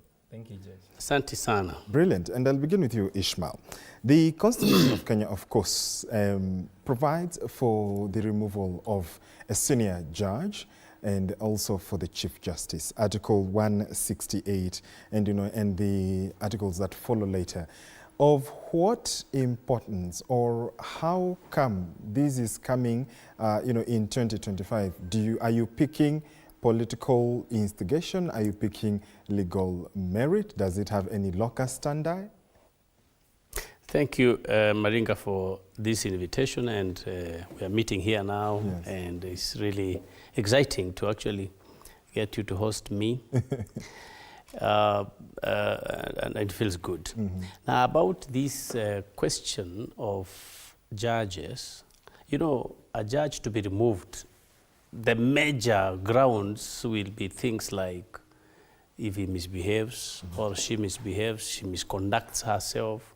And when you talk about misbehaving and misconducting, that means things that are not, things that might bring disrepute to the High Court or to the Supreme Court, to the judiciary, mm-hmm. things that are related to corruption, things that are related to incompetence. Now, incompetence is something juicy for a lot of us, because what is incompetent? I mean, these judges do interviews in full glare of the media, and we see how they are being grilled.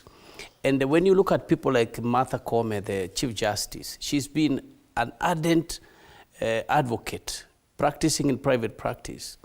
You can say, moving NGOs before becoming a magistrate, then became a judge, then became a judge of the Court of Appeal. Mm-hmm. At what stage did she become incompetent, if you may ask? Mm-hmm. Has she developed some disease in the mind or in the brain? I mean, if not, then when do you say she's incompetent? So, for me, the journey to try to besmirk the Chief Justice for the sake of creating that office vacant is actually much more than the issues of competence, than the issues. Probably you can say, is she independent? But I mean, that would be one ground. And so you look at so many other things. And again, George, in 2022, the Chief Justice gave a long judgment using quite unsavory and unpalatable statements along when she was reading the judgment in terms of hot air, describing a more young, vibrant lawyer as somebody who did not have her mind correctly when she was making her arguments before her. Mm-hmm. How come at that time there was nobody who complained that there was incompetence, that there was misconduct? It is coming 3 years after that judgment. So, yes, as you say, is it political? I think for me, actually, I would say that this is an affront to people's career, which have developed over the years. Mm-hmm. And to say the least, it borders on carelessness in terms of just attacking judicial officers because they differ with you on certain areas. When we talk about the competence of the judiciary, and what is happening across the board, then we can say, yes, we want to change, and we can call for the purge. But just to vilify, bring about 5 or 6, 7 judges and say they should all be removed, we are creating a serious crisis in terms of if the Judicial Service Commission finds there are grounds, and then it calls for the tribunal to be established, and then the president establishes a tribunal, and then these judges go there and they are actually removed, then there will be a serious crisis. Mm-hmm. We will come to the crisis and you know what that pertains, because we've seen how this country has behaved in terms of even IBC alone has not been constituted. I mean, we do not want to imagine what would happen without the the Supreme Court judges. Ndong, what do you read from all this? The ouster, we've seen your activity on social media. You have defended the Supreme Court judges. But what are you reading further to what we are seeing on this ouster? Well, I think, Maringa, first, I think I need to begin this conversation by simply saying that when you walk to any courtroom in this country, Maringa, you will notice that the design of the of the courts themselves, whether it's the Court of Appeal, whether it's a High Court, whether it's a magistrate court, is designed in such a manner that the judge or the judicial officer is always on a high pedestal. You know, the place where the seat is raised, and, you know, the rest of us are down here. That, you know, demonstrates something. It demonstrates the fact that the nature of the work of judicial officers is such that the law takes them to be on a higher pedestal. They are not caught up in the normal politics as we know it, you know, of the day-to-day kind of activities that we have here. And they are not part of the disputants. They are not part of us. So they are taken as neutral arbiters on the higher end. And that informs why the Constitution saw it wise that the process of removal of a judge is very serious. And as my colleague, my senior colleague said, that I think two things are important to point out. The timing of this is just very suspicious, okay? It's very suspicious because we have had issues with the Supreme Court. The Supreme Court has had so many challenges, and everybody who has studied the Supreme Court knows the amount of inconsistency that the Supreme Court has had in terms of its decision making. But that alone cannot warrant, you know, that alone cannot warrant the removal of Supreme Court judges. The question that we need to ask at this point is, are the people carrying this narrative having compelling grounds for the removal of the judges? And if they don't have the compelling grounds for the removal of the entire bench of the Supreme Court, the question therefore is this a political move? And most likely, I can tell you without a doubt, Maringa, that you remember when Maraga was the Chief Justice. Yes. Some of these disputants praised Maraga up to the point when Maraga nullified the 2017 elections. After the nullification of the 2017 elections, Maraga became incompetent. And the narrative of Maraga being the most incompetent CJ in this country reigned until when Maraga left office. When, as my colleague has said, when the entire Supreme Court made the decision to uphold the 2022 elections, we heard how, you know, everybody came out and said, we must protect judicial independence. Maringa, the point is this, that the nature of the work of the Supreme Court is such that the Supreme Court cannot be, everybody cannot love the Supreme Court. You remember the 2017 uproar after the nullification of the presidential election. One group of the political class was here telling us this is a group of Wakora. They called the judiciary Wakora Network.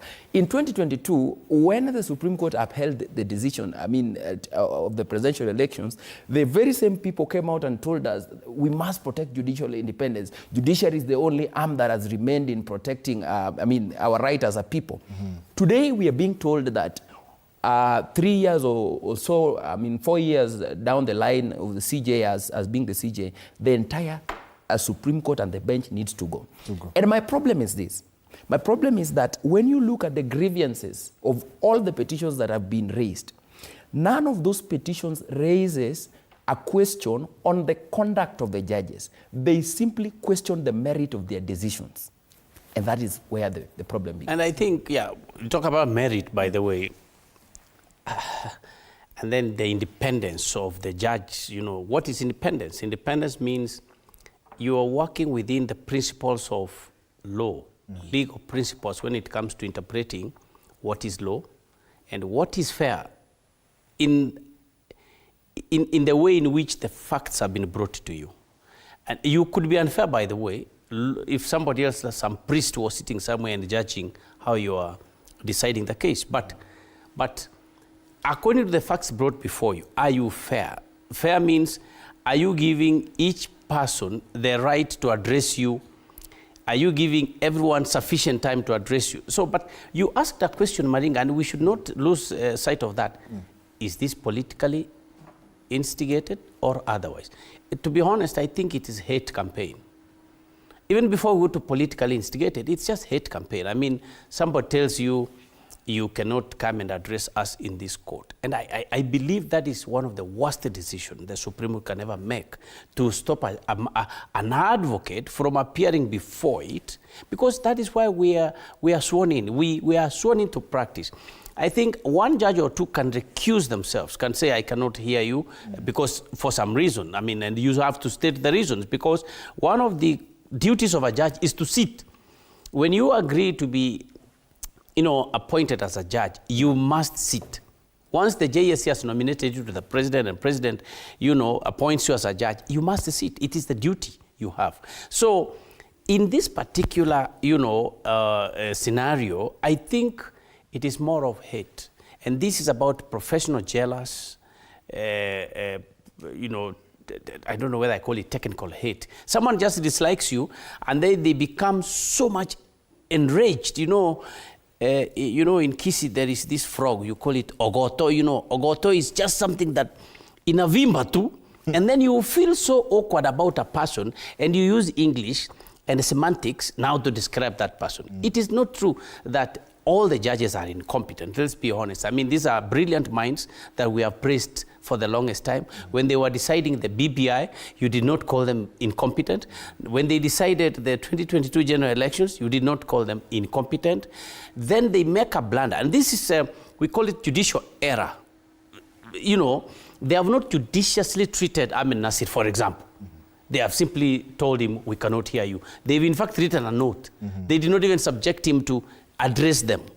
So I think that is extremely wrong. But it is not the ground to say that the whole judiciary is therefore incompetent. And again, you will find that most of our colleagues who are arguing high voltage cases in the Supreme Court, they have their own personal interests, Maringa. I mean, we have to, I wish for the sake of the upcoming lawyers, we need to distinguish between losing a case where revenue is concerned and determining that that judge who was hearing you is incompetent. I mean, there are very obvious judgments in the High Court, Court of Appeal that, especially the High Court, you actually, and magistrates courts, you find a judgment. When you read it, it does not make any sense to a basic English trained student, Form 4. They would not make any sense.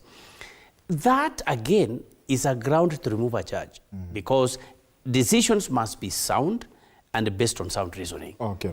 And Dong, do you think, you know, even as you look at it, was hot air, wild goose chase the beginning of the problems of the Supreme Court bench? I don't think so. I don't think so because I'll give you two reasons. Number one, the two leading proponents of the process have accused each other before of bribing judges. They are on record, but they don't want us to say that. The two leading proponents of that campaign, Maringa, have openly accused each other that we know you have been bribing judges. And the other says, we know you have been bribing judges. If for any reason, I am not making any arguments, Maringa, I have never made any argument that the judiciary is without challenges. The judiciary is with challenges. I have criticized the Supreme Court consistently. Why? I'll give you two reasons. Number one, the Supreme Court has been so inconsistent in its decision making. The Supreme Court tells you this today, the Supreme Court wakes up tomorrow and tells you this is the position of the law, and the next day it tells you this is the position of the law. But my point of disagreement with the entire of this process, Maringa, is if we are reforming the judiciary, let us have an honest conversation that is not being hijacked by political interest. And this is why I have said many times that we must purge the purgers. The purgers don't want to be purged. People of questionable professional ethical conduct have come to lead the process. We are not saying this, the judiciary has no problem. We are not even saying the Supreme Court has no challenges. But we are saying that you cannot remove judges merely for the merit of their decisions. Errors, as my colleague have said, in judicial decision making, go through the normal appellate process for correction. And I know this becomes complicated for the Supreme Court because if the Supreme Court as they add in the Ahmed Nasir issue where they told Ahmed Nasir, you are permanently barred plus your 20 associates. I've said it was wrong. I mean, the right to fair hearing is one of the most basic rights. And even if in case Ahmed Nasir had undergone because even you can't hear his stuff. I mean, what logic is that? Yeah, so assuming that he had vilified the court and the court was so enraged and he had undergone the entire process, what was the issue of barring the 20 associates? But I'm saying we cannot remove them merely because of that, because the High Court has also told us that the standard of incompetence, Maringa, as a ground of removal, you can't isolate one decision or one act of a judge and say, because of this single act of a judge, let us remove the judge for incompetence. You must have a series of line of mistakes of this judge that goes to their professional competence, and then say, from the totality of these decisions, we can then conclude that, this judge is corrupt or should be removed from office. Okay. Number two, and lastly, it is not conceivable, and I've argued this all the time, it is not conceivable that you can, through a blanket process, remove an entire Supreme Court bench. I think one of the mistakes that happened in these petitions that have been forwarded before the GAC is that they are not particularized at the mistake of each and every judge, Maringa. We are just being told that all the 7 judges of the Supreme Court should go. We are not being told what was the role of Justice Lenaola in this and this and this. We are not being told what was the role of Chief Justice Koome in this and this and this. We are not being told. We are just being told blanketly that, look, the judiciary is corrupt. We are being told blanketly, look, the entire Supreme Court, the common quote of juris pesa. The point is that, Maringa, we may have mistakes with the judiciary, but judicial independence must be protected. 2 great jurists, the former Chief Justice, Felix Frankfurt, one of the US Supreme Court judges, he actually made a very, very important argument, as well as the former Chief Justice of Israel, Aharon Barak. He made an argument that judicial independence, Maringa, is not a privilege of judges, but it is a right of the people. If, for instance, today we wake up and say that I can remove a High Court judge because they disagreed with me on the law, the question is, how far can we go? And who is to make that determination? Is JSC going every time a judge makes an erroneous decision? Is JSC going to interrogate that decision and say, you did not reach a favorable consideration as we thought or as you ought to have been? What is the yardstick? How far can we go, Maringa? There could be incompetent decisions. There could be blatantly incompetent decisions, as my colleague has said. Yes. But I've always said that the route cannot be to open the Pandora box of allowing JSC to review those decisions. But we must thank the High Court, because the High Court temporarily stopped, that what appears to be interference of the Supreme Court judges going on, with their work. But I want to point out this. You cannot stop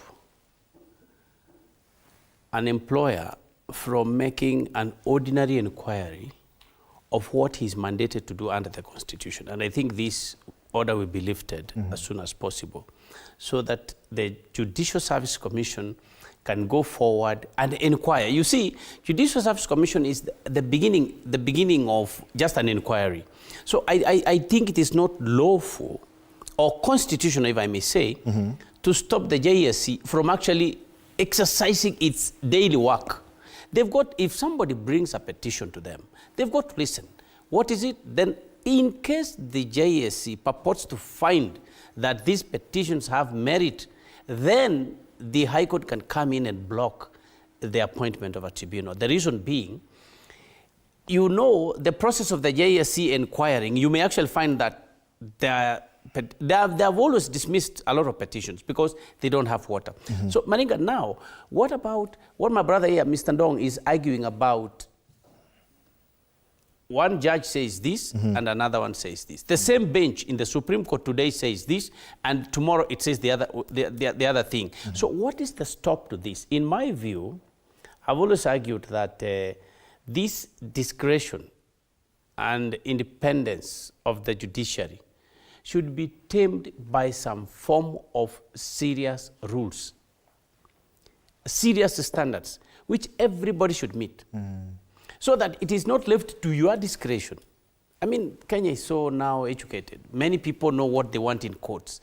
And then they come there and you speak a language they don't understand, and then after that they tell you, they throw the file, they say, close. We should have strict rules.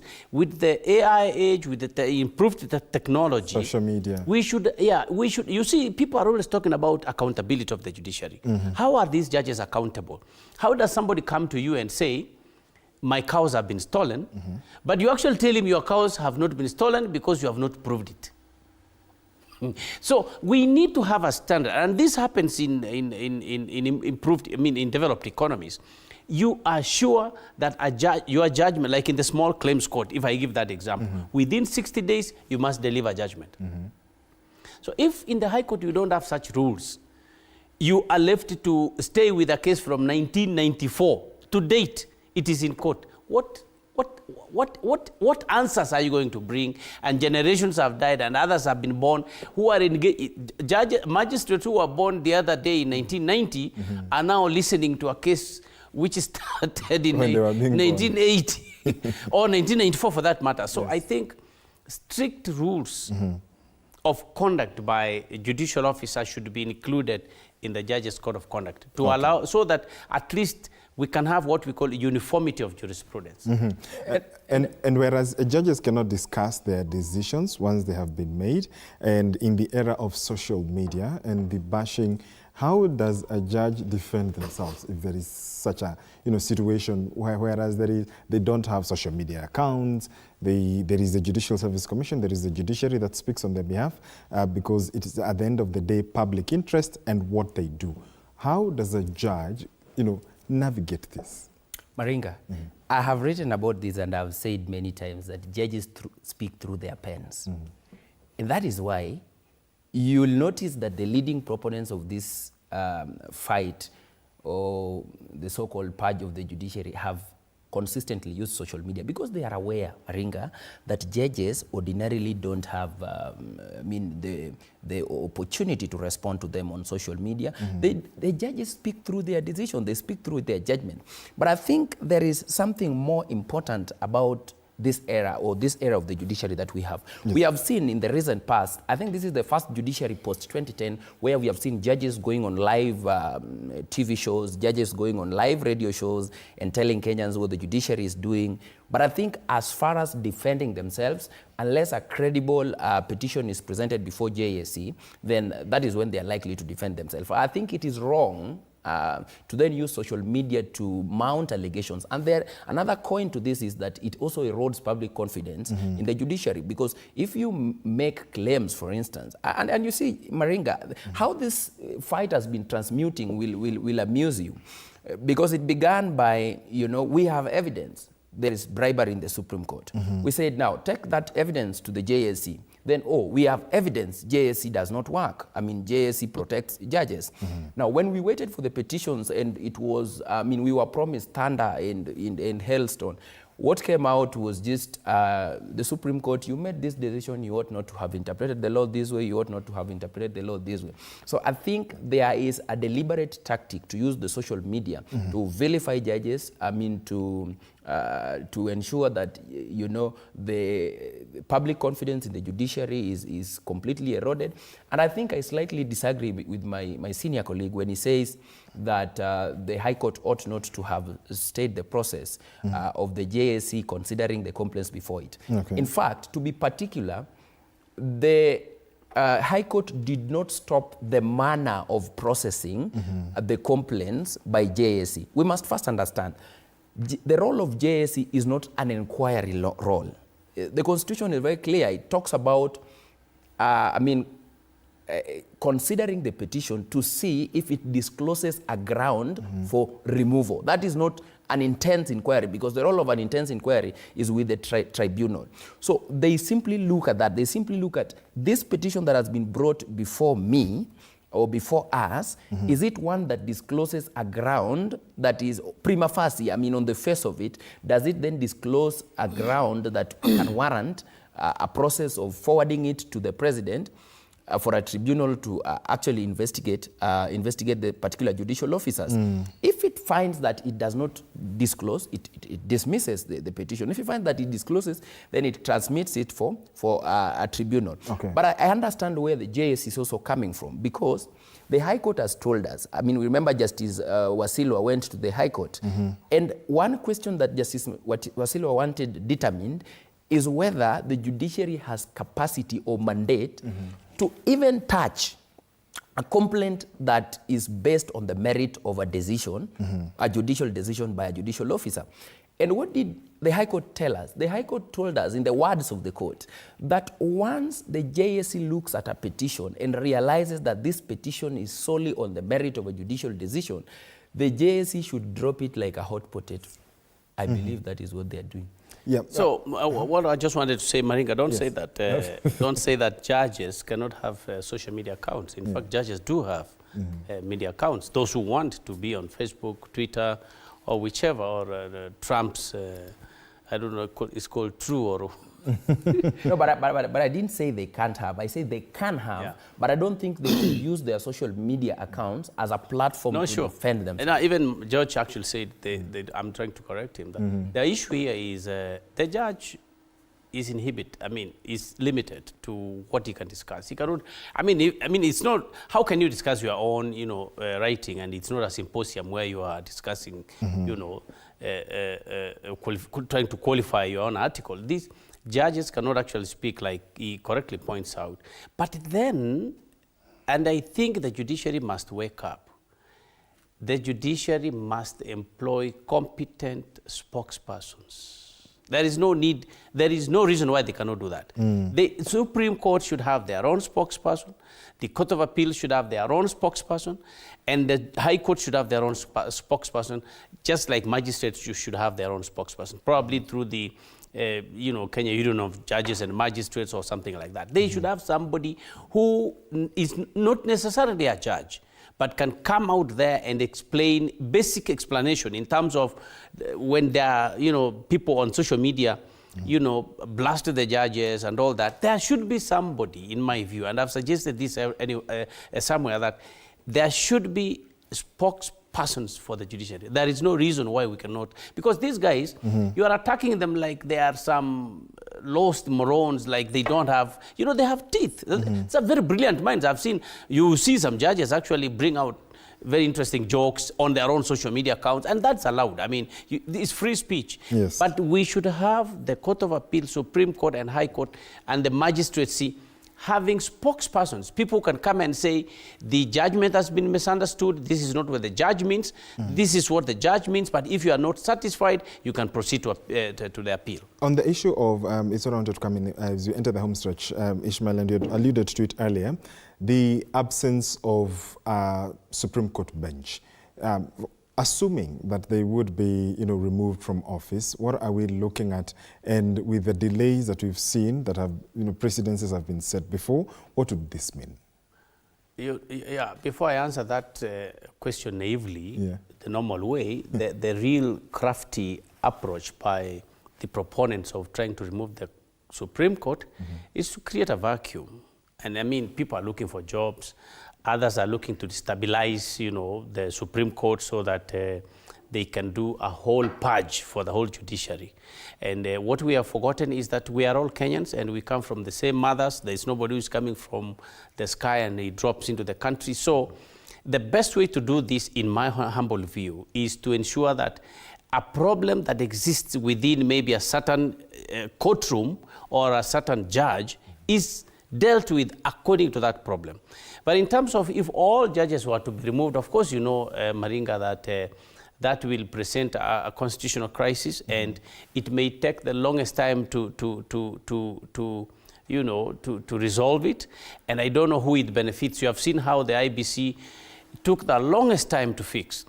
And I don't know who benefits from that. But I think we should avoid this cartel type of mentality of trying to deal with colleagues who are in the bench just because we are jealous and we are building up some hate. And of course, nowadays, hate is justified in several ways. But I think that is not correct in our country. So that constitutional crisis should not be allowed to. In fact, the head of state and Raila Odinga must ensure that they do not destabilize everything at the same time. If we have a problem in the IBC, we have a political instability where people are feeling hungry, economic instability, and then you now come up and say, now we can destabilize the Supreme Court as well and the judiciary as a whole. I think that is killing the country. We should not head that way. Okay. And you, Ndong? I think it should be very clear. It should be very clear. There are very exceptional circumstances within our constitutional architecture. First, if you look at the provision of Article 167(4), It is one instance that it presupposes that there can come a time when there are 8 judges on the bench of the Supreme Court. That is, you know, the term of a CJ is about 10 years. If they decide to, I mean, their term ends before they reach retirement and they're still on the bench, we are likely to end up with 8 judges. So it is the only exceptional circumstance that the Constitution contemplated. But the Constitution of Kenya did not contemplate an entire scenario where the entire bench of the Supreme Court is not there, and for that matter, or even the Court of Appeal, or even removal of all the High Court judges. But for the Supreme Court is more fundamental, because if you look at 168.5, if a judge is removed by dint of JSC, like we saw with Justice Chitembwe, they then move to the Supreme Court to appeal that decision of the tribunal. Now, what happens when you remove the very Supreme Court to which an appeal is supposed to lie, you know, in totality? What happens? It means that the removed judges will not have, I mean, an avenue for an appeal. I think we have talked about this, and the proponents keep telling us that those are hypothetical and theoretical scenarios that we will deal with when we get there. They tell us in 2017, in 2016, 2017, the Supreme Court did not have quorum for some time when Justice Rawal, the term ended, CJ Mutunga retired, and then Justice Tunoi was removed. And they say the Supreme Court operated with 4 judges for a while. I think, Maringa, we are not like Canada. In other jurisdictions, what then happens when the Supreme Court at any moment does not have quorum, or there is a likelihood that the entire bench is removed, they have a provision where they then appoint ad hoc benches, I mean temporary benches, of those who qualified to be sitting on the Supreme Court as the removed, or the ones that have lacked quorum. They do that in Canada and all the other jurisdictions. Today, we don't have such a provision. We don't have a constitutional court that is way above the Supreme Court. We only have the Supreme Court as an apex court. That leads me to a conclusion that whereas it is possible to remove all the Supreme Court judges, I think the Constitution of Kenya 2010 did not perceive a scenario where we have all the judges removed, or in fact, more than 2 of the judges removed, because then the Supreme Court will lack quorum. Yes. Ishmael, what do you think is the precedence being set, and perhaps how can it be cured or corrected? You mean in the removal? Yeah, in the removal, yes. It's a bad precedent. I mean, it's, you know, we are showing very bad manners, actually, to purport to remove all judges just because of, like I said, there is no other explanation I can see except hate. This is basically hate, and this is actually just propaganda that a few of our colleagues are picking up to try and remove the judges, and it's a very bad situation. I mean, if it were to happen, that would be the worst precedent. I mean, what message are we sending to youngsters who are coming up to practice? What message are we sending to our colleagues in the bench? Can we not have people practice their careers in the right way, and where somebody does not perform correctly, can that person not be dealt with as an individual? We conduct very extensive interviews for judges to be appointed and magistrates. What do you call that? I mean, is it that there's a cartel that wants to bring people to the judiciary, and there's another cartel that wants to remove them? Why are we following this trend? Why can't we have qualified people do interviews and let us save them, let them work until they have exhibited complete incompetence and misbehavior? Then we remove them, and we have to go for that particular individual, not to bring this kind of mudslinging, you know, into the bench. And you, Ndong, as you wind up? It must be clear from my perspective that I am not in any way making an argument of a complete immune judiciary. I have never, I will never. My argument has always been, if Justice Chitembwe was removed, if Justice Tunoi exited, if Justice Baraza, the DCJ, exited the judiciary, moved by this same Judicial Service Commission, then it is possible, when a compelling and credible case has been brought against any judicial officer of gross misconduct that does not touch the merit of their decision making, to be removed. So let us purge the judiciary, let us reform it, or whatever term, but let us not reform it through propaganda, through political witch hunt. We can only do it through credible evidence. Our judiciary has so far remains the bastion of justice, when all other arms of government have dropped the ball. It is only the judiciary that has stood in defense. During BBI, it is the judiciary that stood in defense. A number of, decisions of the National Assembly has been put on hold by the judiciary. So the judiciary has remained the so far credible bastion arm of the government in terms of justice. We cannot destroy, and I've said it many times, we cannot reform the judiciary by destruction of its very foundational pillars like judicial independence. Indeed. Evans Ndong, a lawyer, and Ishmael Nyeribo, an advocate and governance analyst. Thank you so much, gentlemen, for joining us on the Daily Report tonight. My name is George Maringa. On sign language interpretation has been Rhoda Nyamai. As always, stay safe and be kind to one another. I'll see you next time when I see you.